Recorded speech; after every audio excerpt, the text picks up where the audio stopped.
आमदार बापू पठारेंना धक्काबुक्की। अजितदादांच्या राष्ट्रवादीचे बंडू खांदे यांच्यासोबत वाद। पठारे आणि त्यांच्या ड्रायव्हरनंच मारहाण केल्याचा खांदेंचा आरोप।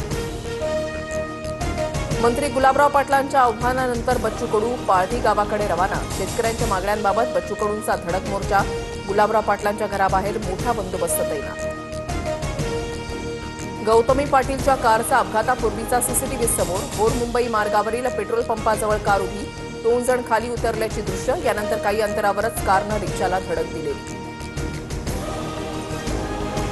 गौतमी पाटील वाहन अपघात प्रकरणी पोलिसांना ड्रायव्हरचा मेडिकल रिपोर्ट मिळाला। ड्रायव्हरनं मद्यसेवन केलं नसल्याचा ससूनच्या रिपोर्टमध्ये उल्लेख। जेलमध्ये टाकायला गौतमीनं कुठला मोठा गुन्हा केला? भाजप नेते पातळी सोडून बोलतायत। जितेंद्र आव्हाड आणि सुप्रिया सुळेंचा चंद्रकांत पाटलांवर निशाणा। अपघात प्रकरणी कारवाईसाठी डीसीपींना केला होता फोन।